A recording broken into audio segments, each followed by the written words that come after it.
네, 금주의 암성 성구 우리 확신의 삶 8구절 중에서 오늘은 빌립보서 1장 6절입니다. 우리 다 같이 한 목소리로 읽어보도록 하겠습니다. 시작.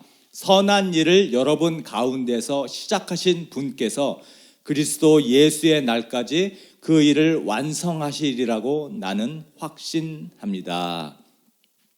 구원에는 3가지 단계를 성경에서 말하고 있습니다. 지금 우리가 방금 읽은 저 성경 구절에요, 과거의 구원, 현재의 구원, 미래의 구원에 관련된 3가지가 다 들어있어요.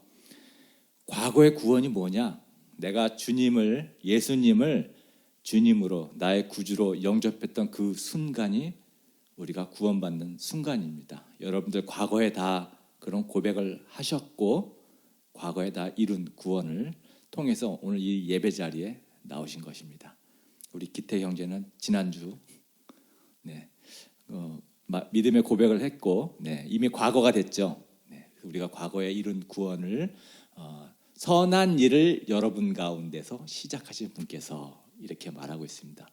그리고 보면은 예수의 날까지 그 일을 완성하리라고 나는 확신. 예수의 날까지, 미래에 예수님이 다시 재림할 때 우리가 지금은 불완전하지만 완전한 상태의 구원을 우리가 맛보게 될 겁니다. 그날을 우리가 소망하면서 재림 예수를 늘 기다리는 거죠. 그게 미래에 이루어질 우리의 구원이고요. 그 다음에 저 본문에 보면은 그리스도 예수의 날까지 그 일을 완성하시리라. 이게 현재 우리의 구원입니다. 예수님께 오실 때까지, 오시는 그날까지 우리는 계속 구원의 일을 완성을 위해서 달려가고 있습니다. 그래서 어제보다 내가 조금 더 좋은 사람이 돼가고 있는 거죠. 여러분들 지난해 나의 모습과 올해 나의 모습을 보시면서 내가 이만큼 달라졌구나. 그러면 너무너무 구원의 과정을 잘 겪어가고 있는 것입니다. 그래서 우리는 이렇게 과거의 구원, 미래의 구원, 현재의 구원, 이렇게 3단계로 성경에서 말하고 있고요. 우리는 죽을 때까지, 죽는 날까지 예수님을 닮아가는 그런 삶을 살아간다, 그런 말씀입니다. 우리 다시 한번 이 3가지 구원을 생각하시면서 저 구절을 한번 읽어보도록 할게요. 시작. 선한 일을 여러분 가운데서 시작하신 분께서 그리스도 예수의 날까지 그 일을 완성하시리라고 나는 확신합니다. 아멘. 오늘 에베소 6장 18절에서 24절입니다. 우리 성경 말씀 하나님 앞에서 우리 다 같이 일어서셔서 같이 합독하도록 하겠습니다. 자, 시작. 온갖 기도와 간구로 언제나 성령 안에서 기도하십시오. 이것을 위하여 늘 깨어서 끝까지 잠으면서 모든 성도를 위하여 간구하십시오. 또 나를 위하여 기도하기를 내가 입을 열 때에 하나님께서 말씀을 주셔서 담대하게 복음의 비밀을 알릴 수 있게 해달라고 하십시오. 나는 사슬에 매여 있으나 이 복음을 전하는 사신입니다. 이런 형편에서도 내가 마땅히 해야 할 말을 담대하게 말할 수 있게 기도하여 주십시오. 사랑하는 형제이며 주님 안에서 진실한 일꾼인 두기고가 내가 지내는 형편과 내가 하고 있는 일과 그 밖의 모든 것을 여러분에게 알릴 것입니다. 우리의 사정을 알리고 또 여러분의 마음을 위로하게 하려고 나는 그를 여러분에게 보냅니다.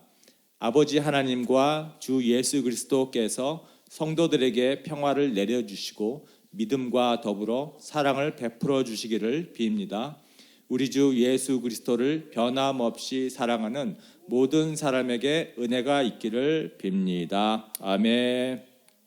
하늘 복 많이 받으세요. 우리 인사하시면서 땅의 복 많이 받으세요. 우리가 비는 축복이 실제로 그 사람에게 축복이 임한다라는 것을 믿으시면서 이렇게 빌어주시면 좋습니다. 오늘 추수감사주일 준비하면서 지난 모든 엔터교회 과거 시작서부터 이렇게 한 번씩 쭉 이렇게 되돌아보는 그런 시간이 되더라고요. 제가 좀 지난주에 좀 일찍 여러분들에게 공지했으면 더 좋았겠다 싶었는데 죄송합니다. 월요일 날 제가 카톡으로 단톡방에 소식을 알려드려서 저희가 8명으로 개척을 했는데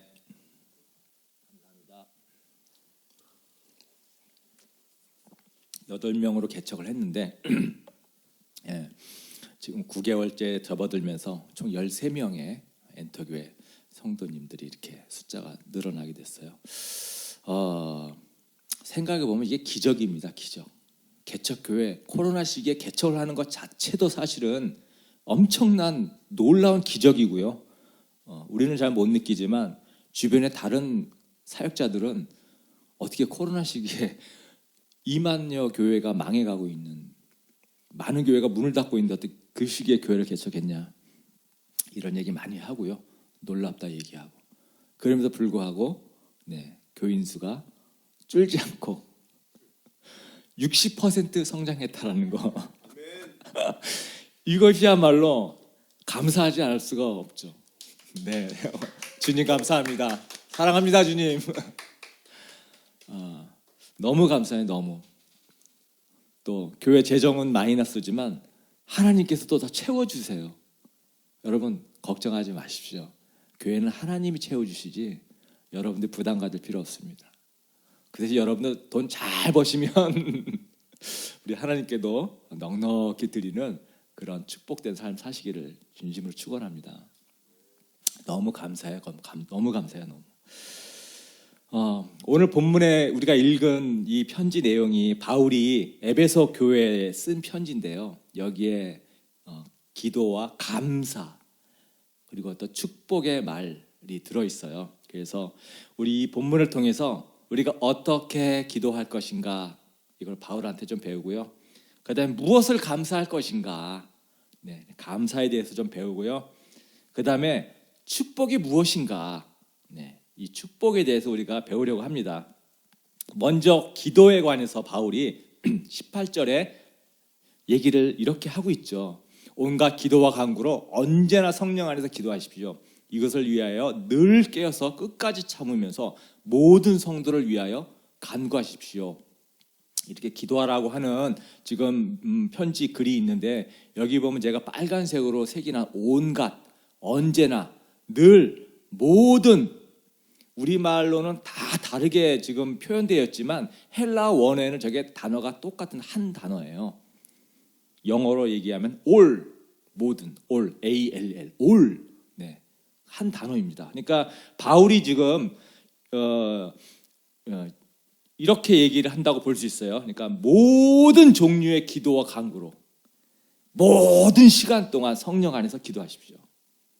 모든 깨어 있음으로 끝까지 참으며 모든 성도를 위하여 간구하십시오. 바울이 이렇게 얘기를 하는 거예요. 그래서 우리가 바울한테 어떻게 기도해야 됩니까? 그러면 바울은 그냥 모든 방법을 써서 그냥 모든 종류의 기도를 다 해라 이렇게 얘기하는 거예요. 그래서 우리가 다양한 기도를 이제 하면 좋겠죠. 여러분 소리 내서 기도하는 거 정말 집중이 안 될 때는 소리를 내서 큰 소리로 기도하면 너무 좋거든요. 큰 소리로도 기도해야 되고요. 또 주님과 깊은 나눔을 할 때는 소곤소곤 옆 사람하고 대화하듯이 그렇게도 기도하고요. 또 성경을 읽다가 마음속에 깊은 어떤 감동이 있으면 마음속으로도 묵상으로도 기도하고 이렇게 다양하게 우리는 기도하는 것입니다. 또 집에서도 기도하고 일하면서도 기도하고 교회에서도 기도하고 아침에 일어나서 하루 아침을 부탁하는 기도를 하나님께 하고요. 또 잠자리에 들기 전에는 나의 하루를 반성하면서 하나님께 감사하는 기도도 하고요. 밥 먹기 전에 우리 식사기도 습관적으로 그냥 하십시오. 그게 좋습니다. 왜? 그런 좋은 습관을 통해서 하나님이 내 삶의 주인이다라는 것을 우리가 계속 상기하는 거거든요. 하나님이 항상 나와 함께 하신다. 어떤 이런 고백의 어떤 기도가 우리의 식사기도인 것 같습니다. 지금처럼 이 가을에 단풍이 너무 아름답게 물들었잖아요. 지나가 단풍을 보면서 하나님 경치가 너무 아름답습니다. 이렇게 하나님과 대화하는 기도. 모든 종류의 대화를 바울이 이렇게 하라고 하는데요. 18절, 19절을 보면은 바울이 특별히 좀 구체적으로 얘기를 하고 있습니다. 18절과 19절에 자신을 위해서도 기도하고 또 성도들을 위해서도 기도하고 또 사역자인 나를 위해서도 기도하라고 이렇게 부탁을 하는데요. 첫 번째가 자신을 위해서 기도하는 것입니다. 나를 위해서, 나 자신을 위해서 어떻게 기도하는가? 여러분, 우리는 이 세상에 던져진 존재가 아니라는 거예요. 나는 그냥 우연히 어쩌다가 부모님에 의해서 그냥 태어난 그런 존재가 아니라는 거예요. 하나님께서 우리를 계획하시고 모태에서부터 우리를 조성하시고 어머님을 통해서 이 시대에 이 환경 가운데 어떤 뜻과 계획을 가지고 보냈다라는 거예요. 그렇다면 우리는 다 사명을 가지고 있는 거거든요. 우리가 예수님을 모르고 살 때는 하나님 모르니까 그냥 내가 내 뜻대로 사명을 무슨 우리가 생각이나 해봤겠어요. 그냥 뭐 먹고 살 것인가, 내가 무엇을 하면서 이 세상을 좀 잘 먹고 잘 살 것인가, 늘 이런 고민하며 살았지만 우리가 예수님을 믿고 하나님의 자녀가 되면 이제는 그게 아니라는 거죠. 하나님께서 날 향한 목적과 뜻이 있구나. 그래서 지금 이 시대에 대한민국에 이런 환경 가운데 여러분, 나의 환경이, 나는 왜 이런 부모를 만났나? 나는 왜 이런 어려운 환경인가? 여러분, 이거 있잖아요. 하나님의 큰 경륜 속에서 보면 절대 그렇게 생각하시면 안 됩니다. 그것조차 하나님의 계획과 뜻 가운데서 우리가 하나님 어떤 목적을 가지고 왔다라는 것을 우리가 꼭 인식해야 됩니다. 하나님, 나를 향하신 하나님의 목적이 무엇인가? 하나님께서 그것을 우리에게 이제는 가르쳐 주신다는 거예요. 또 우리가 내가 예수님을 믿게 되면 하나님은 도대체 나를 무슨 목적으로 이 땅에 보내셨을까? 내 삶의 사명과 목적이 무엇일까? 이것을 우리가 고민하게 됩니다. 자연스럽게 그렇게 되죠. 우리가 고민을 하면서 그 뜻을 찾고자 할 때에 하나님은 우리를 통해서 그 하나님의 뜻을 이루어가시기 시작하시는 거예요. 이것을 위해서 우리가 기도하는 겁니다. 나 자신을 위해서. 내가 있는 자리, 내가 있는 환경, 그 가운데서 하나님의 뜻이 이루어지도록, 하나님 당신의 계획을 이루어 가시도록 그렇게 기도하는 겁니다. 너무 중요한 기도죠. 우리 모두의 삶을 통해서 우리 하나님의 뜻이 이루어져가는 우리 귀한 성도님 되시기를 축복합니다. 네. 그 다음에는 이웃을 위해서 기도하는 거예요. 처음 신앙생활 하는 분들 제일 큰 고민이 기도 한 20분씩, 30분씩 이렇게 하는 거 엄청 힘들죠. 그럼 도대체 무슨 말을 하나? 한 2, 3분 하면 사실 할 얘기 다 끝나는데, 할 게 없는데 어떻게 이렇게 오래 기도하냐. 네. 자기를 위해서 기도하면 2, 3분밖에 할 게 없어요. 저도 그래요. 나를 위해서 기도하면 2, 3분밖에 할 거 없어요. 할 거 없어요. 근데 우리는 우리 이웃을 위해서 기도해야 된다는 거, 그 책임이에요. 책임이 있습니다. 그래서 우리가 예수님을 믿고 하나님 자녀가 됐으면 이제는 나 혼자가 아니고 우리는 이제 공동체로서 존재하잖아요. 우리는 공동체입니다. 그래서 내가 아니고 이제는 우리여야 돼요. 우리. 예수님께서도 제자들한테 기도를 가르쳐 주실 때 하늘에 계신 나의 아버지, 하늘에 계신 나의 아버지 이렇게 가르쳐 주시지 않으시고요. 하늘에 계신 우리 아버지, 우리 아버지 이렇게 하라고 가르쳐 주셨거든요. 우리 다른 지체가, 우리 교회 안에서 다른 지체가 고통당하면요, 그 영향 우리가 같이 받는 거예요. 그 영향을 같이 받아요. 또 누군가가 아주 영광된, 기쁨의 어떤 영광스러운 그런 소식 또는 그런 기쁨을 당하게 되면 우리가 같이 함께 기쁨과 그 영광을 같이 받는 겁니다. 함께 참여하는 거예요. 그러니까 바울이 고린도전서 12장 26절에 한 지체가 고통을 당하면 모든 지체가 함께 고통을 당합니다. 한 지체가 영광을 받으면 모든 지체가 함께 기뻐합니다. 바울이 이렇게 얘기하잖아요. 그래서 우리가 한 몸에 예수님에 붙어 있는 우리는 한 지체이기 때문에 나를 위해서라도, 나의 평안과 나의 행복한 삶을 위해서라도 다른 성도를 위해서 우리가 기도해야 됩니다. 남을 위해서 기도를 해본 적이 없는 분들은 너무 많이 하려고 하지 마시고요. 일단은 시작하는 게 중요하죠. 그래서 먼저는 가족을 위해서 기도하시면 됩니다. 나와 나의 가족을 위해서 기도를 하시면 돼요. 그리고 나와 가족을 위해서 기도하셨던 분들은 오늘 이제 추수감사주의를 우리 맞이해가지고 우리 교회 성도들을 위해서 기도해 주세요. 한 사람 한 사람 머릿속에 그 사람을 떠올리시면서 그 사람을 위해서 마음속에 느껴지는 대로 기도해 주십시오. 그리고 교인들을 위해서 기도하시면서 또 더 확장시킨다면 저와 저희 전도사님을 위해서 기도해 주십시오. 그리고 더 범위를 넓히신다 그러면 여러분들 마음속에 여러분 그려지는 어떤 사람들, 주변의 친구들 또는 친척들 더 넓히면은 이 나라의 지도자들을 위해서도 기도해 주시면 좋습니다. 그렇게 기도의 범위를 넓혀가시는 거예요. 여러분들 마음속에 내가 어떤 사람이 잊혀지지 않고 떠올랐을 때 그때 그 사람을 위해서 기도하는 거 참 좋습니다. 하나님이 그 사람을 위해서 기도하라고 주신 사인이에요. 어떤 모임에서 나가서 같이 얘기를 하다가도 다른 사람은 전혀 마음이 덤덤한데 유독 나한테 그 사람의 어떤 상황이 마음이 아파오고 공감이 되어지고 염려스러워진다면 그게 하나님이 그 사람을 위해서 기도하라는 어떤 사인이거든요. 이렇게 나에서 점점점 내 주변의 가족과 친구들 또 교회 성도들을 위해서 기도를 넓혀 나가시는 그런 우리 엔터교회 성도님 되시기를 부탁드립니다. 그 다음에 바울이 자기를 위해서 기도해달라고 부탁하죠. 자기를 위해서 기도해달라 부탁합니다. 19절 20절에 또 나를 위해서 기도하기를, 그렇죠? 그래서 쭉 내가 입을 열 때 하나님께서 말씀 주셔서 담대하게 복음의 비밀을 알 수 있게 해달라고 하십시오. 나는 사슬에 매여 있으나 이 복음을 전하는 사신입니다. 이런 형편에서도 내가 마땅히 해야 할 말을 담대하게 말할 수 있게 기도하여 주십시오.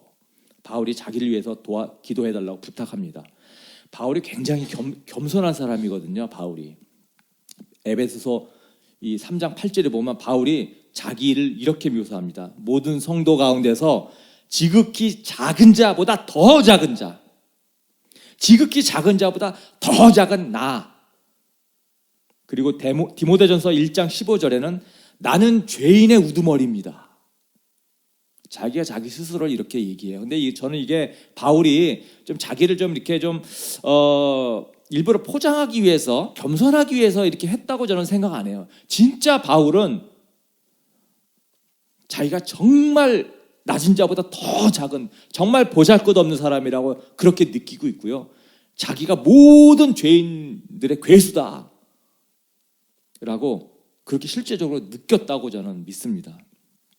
사실 바울이 예수 믿는 사람들 막 붙잡아다가 감옥에 가두고 죽이기까지 했잖아요.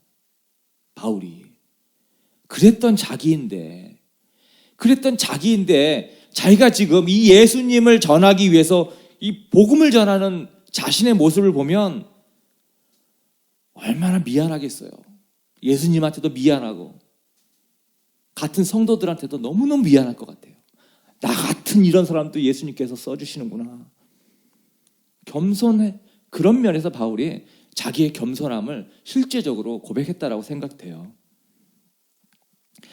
그런데 이런 바울인데, 겸손한 바울인데 사역에 관해서는, 자기의 사역에 관해서는 전혀 다른 모습을 보이죠. 할 말을 아주 과감하게 합니다. 여러분은 나를 본받는 자가 되십시오. 이렇게 얘기하죠. 사역에 관해서는. 또 나를 위해서 기도하십시오. 이렇게 얘기를 합니다. 왜 이렇게 얘기할 수 있냐면 주님께서 맡겨주신 직책, 본인이 사도. 이 사도라는 직책을 맡았기 때문에 그 사도로서의 자기의 권위를 알고 있고 또 그 사도로서의 책임을 너무나 잘 알고 있기 때문에 자기가 넘어지면 안 되고 자기가 그 맡겨진 사명을 잘 감당해야 되기 때문에 적극적으로 부탁을 하는 거예요. 기도 부탁을 하는 겁니다. 그래서 여러분들도 저를 위해서 기도 많이 해주십시오. 저를 위해서. 제가 관심 쏟아달라는 얘기는 아니고요. 제가 쓰러지면 다 쓰러지지 않겠습니까? 어디 가나 항상 지도자가 굉장히 중요하거든요. 조직이든 단체든 나라든 지도자가 중요합니다. 여러분, 저를 위해서 기도 많이 해주십시오. 저와 우리 전도사님 위해서. 한국 교회 성장이 지금 멈췄는데 교회 성장이 멈춘 가장 큰 이유가 무엇인가? 교회 성장 세미나에서 나왔던 얘기입니다. 교회 정체 가장 큰 이유가 무엇인가? 여러분, 목사 때문이래요. 목사 때문에 교회가 성장을 멈췄다라는 거예요. 목사라는 직업, 이 직책이 너무나 큰 책임이 있기 때문에 여러분 기도해 주십시오. 사실 영적인 공격이 굉장히 많을 수밖에 없어요. 이 지도자에게는. 이 목사님들, 사역자들도 이 성적인 문제에 많이 넘어지고 쓰러집니다. 그렇죠? 저도 예전서부터 기도하는 게 있어요. 하나님, 저도 같은 상황이 처해진다면 하나님, 저도 쓰러질 것 같습니다. 하나님, 저는 절대 그런 상황이 나에게 미치지 않도록 처음부터 막아주십시오. 이런 기도를 저도 하거든요. 기도해 주셔야 됩니다. 기도가 중요합니까? 말씀 공부가 중요합니까? 그럼 여러분들 뭐가 중요하다고 하시겠습니까? 기도가 중요합니까? 말씀 공부가 중요합니까? 기도. 그래서 우리 이월 형제가 생명의 상 공부를 그렇게 네, 다 중요하죠. 우리 윤지연 성도님 말씀은 다 중요하죠. 다 중요하죠. 둘 다. 우리가 말씀 공부 안 하고 신앙 성장 어렵고요. 기도 안 하고서 신앙 잘하는 거 어려워요. 둘 다 중요해요. 근데 이 둘 중에 꼭 하나만 택하라고 한다면 저 같으면 기도를 택할 것 같아요. 왜 그러냐면 우리 주위에서 신앙생활 하시는 분들, 기도하지 않으면서 성경 공부 많이 하는 사람들 꽤 있습니다. 성경 많이 알아요. 그래서 근데 그런 사람들 중에서 성경을 그렇게 많이 알면서 믿음도 없고 교만한 사람들 많이 보죠. 머리만 커진 분들 많이 보죠. 그러나 비록 성경을 잘 몰라도, 글을 잘 못 읽어서 성경을 잘 읽지를 못해도 기도하시는 분들, 늘 기도하시는 분들, 우리 그런 분들, 경건하신 분들 많고요. 진짜 열심히 교회 생활 하시면서 영적인 능력 있는 분들 우리가 많이 발견합니다. 기도 생활 없이 우리 신앙생활 절대 안 됩니다. 그래서 여러분들, 우리 성도님들 여러 곳에서 우리 지도자, 저와 우리 전사님 위해서 기도해 주시고요. 또 나의 이웃을 위해서도 기도하시고 또 자기 자신을 위해서도 기도하시는 정말 그런 성도님 되시기를 부탁드립니다. 바울이 이렇게 기도에 관련돼서 말씀을 하고 난 다음에 두 번째 감사에 대한 말을 하고 있습니다. 무엇을 감사해야 될 것인가에 대해서 바울이 말하고 있습니다. 이 우리가 읽은 이 에베소서는 감옥에서 쓴 편지예요. 옥중서신, 감옥에서 쓴 편지입니다. 감옥에 갇혀 있으니까 지금 신체적으로 지금 굉장히 자유롭지 못한 상황이죠. 바울이 그렇게 예수님의 그 복음을 전하기를 원했는데 지금 이렇게 감옥에 갇혀 있으니까 얼마나 답답했겠어요. 마음껏 다니면서 전도 여행, 1차, 2차, 3차 여행, 그 아시아를 막 돌면서 복음을 전했던 때를 생각하면 답답하죠. 감옥에서. 게다가 본인이 언제, 내일 내가 목을 잘릴지 다음 달에 내가 목을 잘릴지, 언제 내가 사형에 처할지 모르는, 앞을 가늠할 수 없는 그런 가운데서 지금 감옥살이를 하고 있는 거잖아요. 그런데 이 바울이 이런 상황에서 쓴 편지를 보면 단 한 군데도 자기 신세 한탄하거나 하나님을 원망하거나 불평하는 이런 얘기가 하나도 없다라는 거예요. 이거에 사실 굉장히 이상한 겁니다. 이게 정상이 아니에요. 감옥에서 구속당하고 자유가 없는, 자유를 박탈당한 그런 가운데서 쓴 편지가 오히려 아주 의연한 모습을 보이죠. 20절을 보면 그렇습니다. 나는 사슬에 매여 있으나 이 복음을 전하는 사신입니다. 바울이 나는 사신입니다 이렇게 얘기를 하잖아요. 사명을 전하는 사람, 사신. 나는 지금 감옥에 갇혀서 이 사명을 완수하고 있기 때문이라는 거예요. 바울은 예수님의 그리스도의 사신입니다. 바울의 사명은 복음을 전하는 거였어요. 비록 감옥에 갇혀서 자유롭지 못하고 자유를 박탈당한 그런 상태에 있지만 자기가 그 상황 가운데서 복음이 전파되고 있다는 거예요. 똑같은 옥중서신인 빌립보서의 1장 12절에도 보면 감옥에서 쓴 편지인데 이렇게 말하고 있습니다. 형제자매 여러분, 내게 일어난 일이 도리어 복음을 전하는 데에 도움을 준 사실을 여러분이 알아주시기를 바랍니다. 내가 그리스도 안에서 감옥에 갇혀 있다는 사실이 온 친위대와 그 밖의 모든 사람에게 알려졌습니다. 주님 안에 있는 형제자매 가운데서 많은 사람이 내가 갇혀 있음으로 말미암아 더 확신을 얻어서 하나님의 말씀을 겁없이 더욱 담대하게 전하게 되었습니다. 바울이 나는 지금 감옥에 갇혀서 자유도 없고 박탈당하고 복음을 전할 수 있는 기회를 잃었을지 모르지만 그러나 그런 환경으로 인해서 복음을 더 많은 사람들에게 더 열심히 전파되고 있다는 거예요. 그래서 자기는 지금 이 감옥에서 그 사신의 역할을 하고 있다는 거예요. 너무 기쁜 거예요. 바울은 감옥에 있으면서도. 감옥에 있으나 밖에 있으나 이 바울은 복음 전하는 일을 너무 잘하고 있는 거예요. 특별히 빌립보서 4장 22절을 보면요, 이런 얘기가 있어요. 모든 성도가 여러분에게 문안합니다. 특히 황제의 집안에 속한 사람들이 여러분에게 문안합니다. 황제의 집안, 여러분 이게 다른 번역에는 가이사의 집안이라고 번역이 되어 있는데요. 가이사가 카이저, 시저를 얘기하는 거거든요. 실제로 로마 황제 시저입니다. 지금 로마 황제 시저 집안에 속한 사람들이 여러분에게 문안한대요. 이 시저 황제 집안에도 예수님 믿는 사람이 생겼다는 거예요. 지금 바울의 편지에 보면. 아니 어떻게 이런 일이 가능했을까요? 감옥에 갇혔으니까 가능한 거예요. 감옥에 갇혔을 때에 이 로마 황제를 보호하는 이 친위대 특별 군인들이 이 바울을 감시했거든요. 바울이 이 사람들에게 복음을 전한 거죠.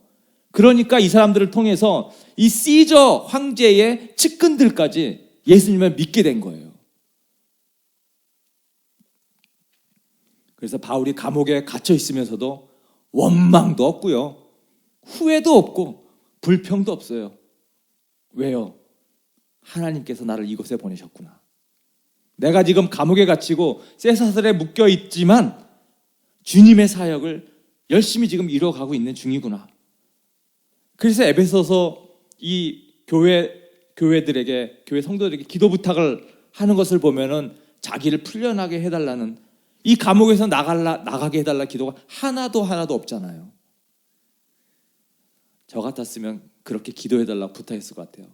내가 이제 복음 전해야 되는데 감옥에 갇혀 있습니다. 여러분, 이 감옥에서 나가도록 여러분 기도해 주십시오.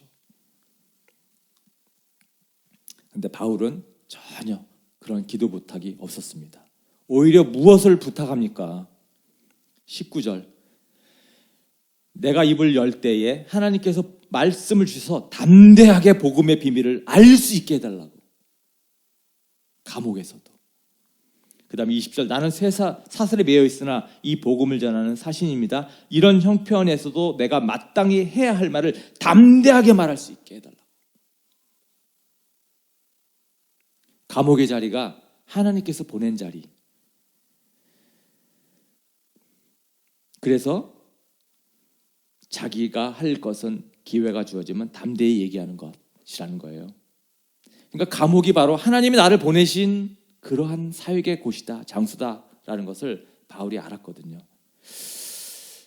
오늘 추수감사주의를 맞으면서 저는 이 메시지 우리에게 주신 메시지라고 생각합니다. 여러분, 우리도 도대체 이해되지 않는 상황이 있어요.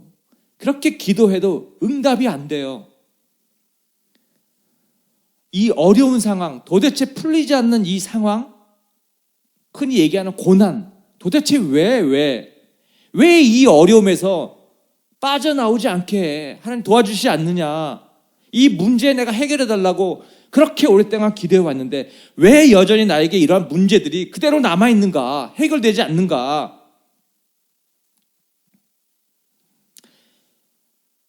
그 고난과 문제가 우리에게 필요하기 때문이라는 거예요. 그 어려운 가운데 도대체 이해되지 않지만 그 상황 가운데서 하나님의 섭리가 이루어져 가고 있다는 것, 이것을 우리가 믿어야 된다는 거예요. 내가 지금 처해 있는 도대체 이해되지 않는 역경과 안고 있는 문제들, 여러분, 이 문제를 우리가 감사할 수 있는 그런 우리가 됐으면 너무 좋을 것 같아요. 어렵지만, 감사하기 어렵지만 하나님은 축복 주기를 원하십니다. 하나님은 우리에게 축복 주기를 원하세요. 하나님은 우리에게 어떤 고통이나 아픔을 근본적으로 원하지 않으세요. 그럼에도 불구하고 우리에게 그러한 어려움, 풀리지 않는 문제들, 고난이 있다라고 하는 것, 아무리 기도해도 응답이 되지 않는다라는 것은 하나님의 섭리예요, 섭리. 그것이 하나님이 우리를 향한 사랑이라고 믿는 겁니다. 나를 위해서 필요하다, 이것이. 지금 내가 이해는 안 되고 보지 못하지만 지금 이 상황, 나를 통해서 하나님의 뜻이 이뤄가기 위해서 반드시 필요한 과정이다라는 것을 믿어야 되는 거예요. 바울은 감옥에서 풀려나게 해달라는 기도를 하지 않았습니다.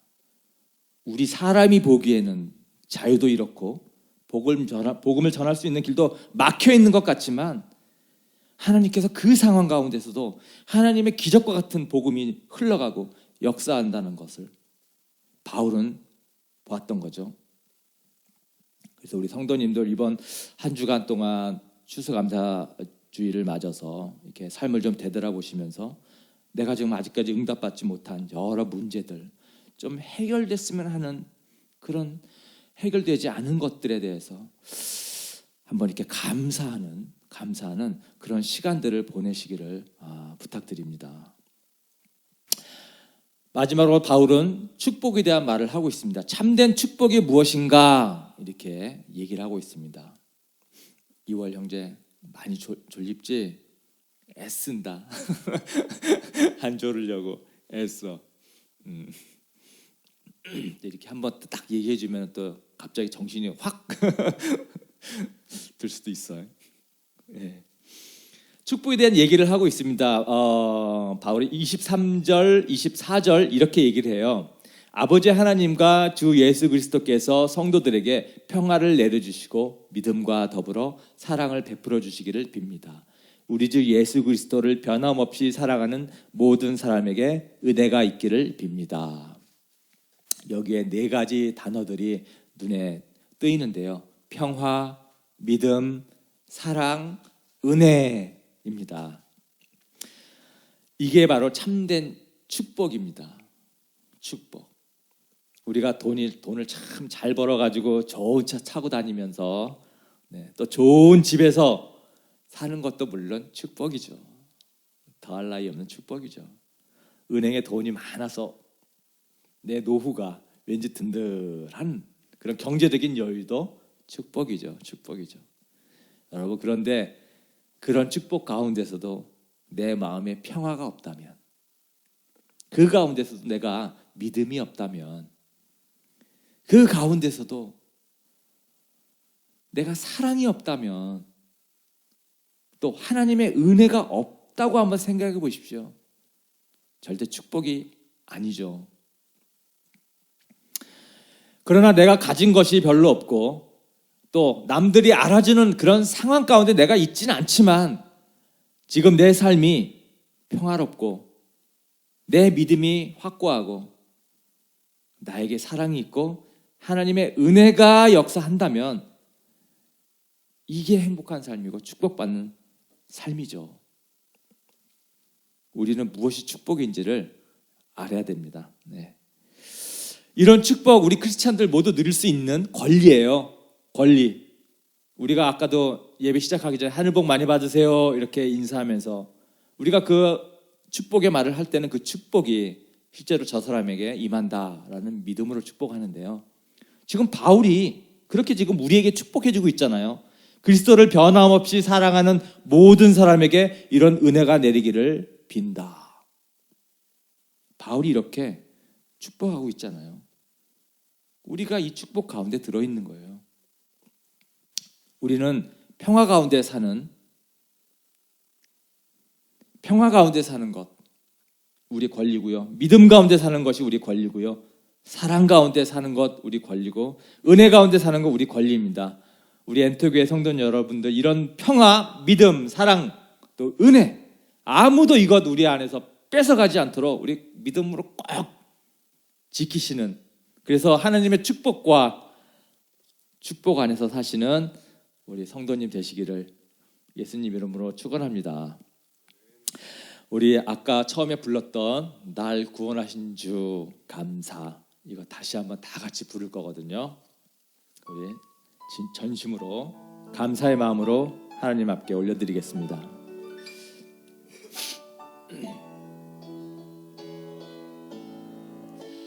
날 구원하신 주 감사, 모든 것 주심 감사.